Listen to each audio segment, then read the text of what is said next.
नमस्कार। प्रभु राम के व्यक्तित्व और जीवन को समझने के इस प्रयास में आपका स्वागत है। यह वार्तालाप श्रृंखला राम को जानने, समझने और मन में बसाने के लिए है। इसमें मैं योगिता पंत अपने मार्गदर्शक एवं गुरु अनिल चावला जी के सम्मुख कुछ जिज्ञासाएं प्रकट करती हूँ और वे समाधान करते हैं। आइए इस वार्तालाप का आनंद लें। बहुत बहुत स्वागत है आपका। अनिल जी, पिछली बार हमने माता कौशल्या के बारे में जाना। माता कौशल्या ने राम जी को आशीर्वाद दे कर के विदा किया। एक तरफ से हम कह सकते हैं कि माता कौशल्या जो है वो उन्होंने मन बना लिया कि हाँ, मेरा बेटा वनवास को जाएगा, तो उनको अच्छे से आशीर्वाद दे कर के विदा किया। लक्ष्मण जी भी वहाँ पे मौजूद थे। लक्ष्मण जी तो बहुत गुस्से में थे, पर माता जी एक तरह से कह सकते हैं कि शांत हो गई थीं। उसके बाद उनके क्या हाव-भाव थे लक्ष्मण जी के? क्या उनका गुस्सा शांत हो गया था? किस तरह के मूड में थे वो? बहुत गुस्सैल छवि के माने जाते हैं लक्ष्मण जी तो। लक्ष्मण की मनस्थिति उस समय बड़ी विरोधाभासी थी। एक ओर तो उनको बहुत भयंकर क्रोध आ रहा था, दूसरी ओर बहुत दुखी थे। दुख के कई कारण थे। एक तो वो दुखी इसलिए थे कि जो अन्याय हो रहा था उसको देख के दुखी थे। दूसरा, वो दुखी थे अपने भाई के व्यवहार में कि मेरा भाई क्या कर रहा है, इतनी जल्दबाजी क्यों कर रहा है। और इन सब दुखों के कारण वो रो रहे थे और उनको गुस्सा आ रहा था। जो क्रोध आ रहा था अन्याय पे, अपने भाई के व्यवहार पे, हर चीज पे गुस्सा आ रहा था। उनसे ज्यादा उनको इस बात का भी दुख था कि मैं अपने इतने प्यारे भाई पे क्रोध कर रहा हूं। और वो इस क्रोध के कारण एक और तो बिल्कुल उनका चेहरा जैसे कि एक सांप होता है ना, जो बिल्कुल फन उठा के और एकदम लहरा रहा है कि अभी आपको डस लेगा। या समझ लीजिए कि आप जंगल में हैं और एक भूखा शेर सामने आ गया और वो आपको खाने को तैयार है। एक और तो ऐसा गुस्सा जिसमें कि बिल्कुल खा जाएंगे। अपने भाई को ऐसे देख रहे हैं आग्नेय नेत्रों से अग्नि जैसे बरस रही हो, और दूसरी ओर आंख से आंसू बह रहे। ये एक बड़ी विरोधाभासी स्थिति है। गुस्सा ऐसा कि लग रहा है जैसे कि कोई हाथी चला आ रहा है यूं सूंड हिलाते हुए कि और अभी सूंड से मारेगा और खत्म कर देगा, और आंसू भी बह रहे। ये एक कहीं ना कहीं उनकी मनस्थिति बड़ी विपरीत और बहुत ही एक अलग किस्म की। कभी कभी बहुत कम ऐसा होता है कि अपन दुखी भी हैं और खुश भी हैं। वैसे यहाँ पर दुखी हैं इतने कि आंसू बह रहे हैं, और क्रोधित इतने हैं कि बिल्कुल आग बरस रही थी। तो अब इतने जो ऐसी विरोधाभास स्थिति थी, तो उन्होंने फिर क्या कहा राम जी से? क्योंकि ऐसा लग रहा है कि अभी भी वो शांत तो हुए नहीं हैं। शांत तो बिल्कुल नहीं थे, हाँ, बहुत क्रोधित थे। जी, वो जैसे बाहर निकले, थोड़ा एकांत हुआ, जी, तो उन्होंने अपने भाई से कहा कि ये आप क्या कर रहे हो, आपको इतना उतावलापन क्यों है, वन जाने की इतनी जल्दी क्यों है, और आप ये देव देव की बात क्या कर रहे हो कि देव का विधान है, और ये सब बातें क्या कर रहे हो आप। तो ये मुझे कुछ समझ में नहीं आ रहा है। आपको लगता है कि आप पिता की आज्ञा का पालन किए बिना, अगर पिता के वचन का पालन किए बिना करोगे, सब राजा बन जाओगे, तो लोग कहेंगे कि ये इसने अपने पिता के वचन का पालन नहीं किया, तो हम इसके वचन का पालन करें। ऐसा लगता है क्या? ऐसा मत सोचिए। दुनिया में धर्म का ढोंग करने वाले बहुत होते हैं। जो धर्म का ढोंग करते हैं पर धर्म नहीं करते, वो हमारे पिताजी भी वैसे ही हैं। आपको दिख नहीं रहा क्या कि ये सारी हमारे पिताजी और ये कैकेयी माँ, ये सब धर्म का ढोंग कर रहे हैं, ये सब नाटकबाजी है। आप इस नाटकबाजी के चक्कर मत फंसिए। ये कहीं से भी विश्वास करने वाली बात नहीं है। ये जो वरदान वाली कहानी बनाई है इन्होंने, ये तो कहानी है। आज तक कभी नहीं सुने इन वरदानों की बात, और आज अचानक निकल के आ गई। दोनों की मिली भगत है। इससे आप दिमाग में मत लाइए, इसको पालन करने में कोई धर्म नहीं है। ये तो केवल एक षड्यंत्र है। ये आप बिल्कुल मन से निकाल दीजिए कि इसमें कोई ऐसा वरदान है और वरदान का पालन है और वचन है। ये सब बिना मतलब की बातें। ये सब योजना थी ताकि आपको संतुष्ट करने के लिए कि राज्याभिषेक की तैयारी कर ली गई, और फिर अगले दिन सुबह ये नाटक कर दिया रोने धोने का और सब करने का, और बस आपको रवाना करके भरत को राज्याभिषेक कर दिया जाएगा। ये तो बड़ी गंदी राजनीति हो रही है आपके साथ, इसको समझिए। और ये आप क्या बात कर रहे हैं, ये दैव की और देव विधान की। जिनको अपने बाजुओं पे भरोसा होता है वो ऐसी बातें नहीं करते। मैं आपके इससे बिल्कुल सहमत नहीं हूं। ये जो आप दैव वाली बातें कर रहे हो, ये मन को बहलाने के लिए सब बातें अच्छी हैं कि देव का विधान है, मैं क्या करूं, तो किस्मत है। ये सब बातें मत करिए। हम लोग शक्तिशाली लोग हैं और हमें सत्ता शक्ति से प्राप्त करनी चाहिए। ये कमजोरों जैसी जो आप बातें कर रहे हो, इससे मुझे बहुत दुख हो रहा है। आपके लिए मैं पूरी तरह समर्पित हूं। मैं आपको विश्वास दिलाता हूं कि आप राजा बनोगे और लंबे समय तक राज करोगे, और उसके बाद आपके पुत्र भी इसी राजगद्दी पे बैठेंगे। और ये सब मैं करूंगा। ये मैंने जो धनुष है मेरे पास, ये तलवार है, दिखाने के लिए नहीं है, ये रक्षा करने के लिए। कोई आ जाए, आज मैं तलवार उठाऊंगा और कोई सामने आ जाए, मैं उसका वध कर दूंगा। मैंने आपसे पहले भी कहा कि चाहे अयोध्या पूरी मनुष्यों से रिक्त हो जाए, पर आप राजा बनोगे। और आपको राजा बनना तो आपका अधिकार है। आप गुणवान हो, और वैसे भी लोक परंपरा के अनुसार ज्येष्ठ पुत्र को राजा बनने की परंपरा है। तो परंपरा के अनुसार भी, गुणों के अनुसार भी, हर हिसाब से आपको राजा बनना चाहिए। ये सब जो षड्यंत्र आपके साथ रचा जा रहा है, आप इस षड्यंत्र में ना फंसो। बस आप मुझे एक इशारा करो, आज्ञा दो, और मैं रास्ते में जो खड़ा होगा उसका सिर धड़ से अलग कर दूंगा। चाहे मुझे एक को मारना पड़े, चाहे 1000 को मारना पड़े, चाहे कोई सामने आ जाए, चाहे साक्षात इंद्र भी क्यों ना सामने आ जाए, मैं नहीं रुकूंगा। और मुझे अपने बाजुओं पे और अपने अस्त्र शस्त्र पे इतना भरोसा है कि मैं साक्षात इंद्र की भी गर्दन अलग कर दूंगा। आप आदेश तो दीजिए।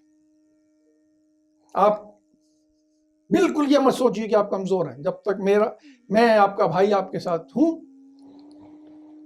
तो मैं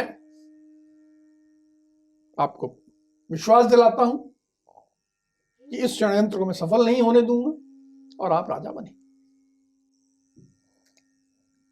फिर राम जी ने क्या कहा लक्ष्मण जी से, जब वो एक के बाद एक ऐसे तर्क देते जा रहे थे? ये देखिए, यही एक बात हमें सीखने को मिलती है। जी। हम लोग जीवन में कई बार तर्क में विजयी होना हमारा उद्देश्य हो जाता है। जी। किसी ने मुझे गलत बात कही, मैं उसका प्रतिकार करके और उससे, जिसे कहते हैं कि आर्गुमेंट, जीत लेता। जी। राम उससे कहीं ऊपर थे। राम अपने भाई से बहुत प्रेम करते थे, और वे जानते थे कि मेरा भाई लक्ष्मण ही मुझसे बहुत प्रेम करता है। और ये सब बातें जो कह रहा है सब गलत है, सब गलत बात है। लेकिन वो मुझसे बहुत प्रेम करता है।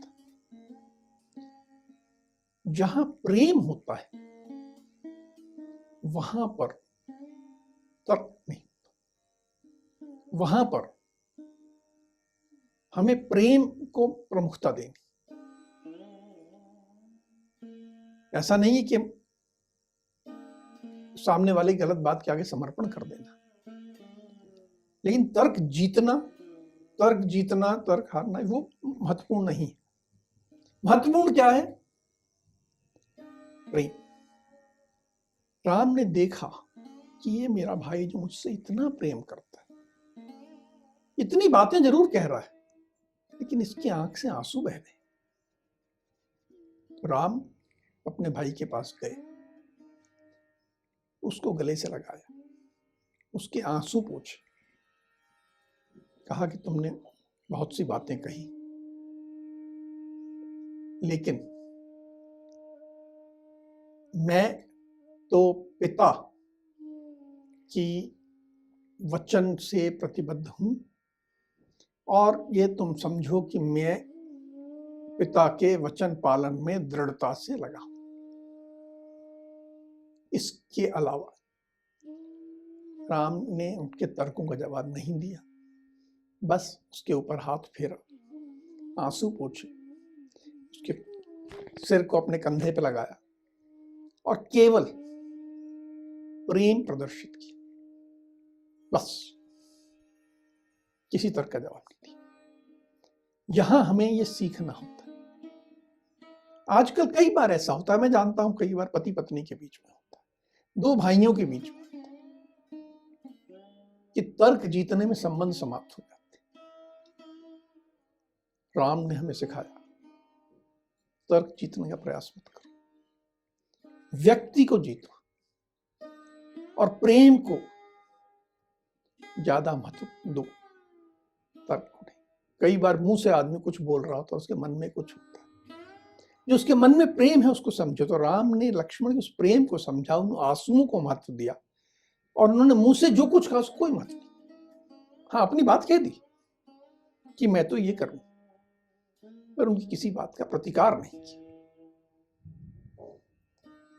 फिर लक्ष्मण जी ने क्या कहा? वो अभी क्योंकि राम जी ने तो कुछ कहा नहीं, सिर्फ अपना एक तरफ से कहते हैं अंदर से प्रेम प्रदर्शित किया। बिल्कुल। तो लक्ष्मण जी ने फिर उनकी क्या कहा, उनकी क्या प्रतिक्रिया रही इसके बाद? उसके बाद क्या हुआ कि राम सीता से मिलने चले गए। सीता से जो संवाद हुआ हम उसके बारे में बाद में बात करेंगे, जी विस्तृत संवाद हुआ। जी लक्ष्मण रुक गए, लक्ष्मण ने कुछ सोचा। थोड़ी देर बाद लक्ष्मण भी वहीं पहुंच गए जहां राम और सीता आपस में बात कर रहे थे।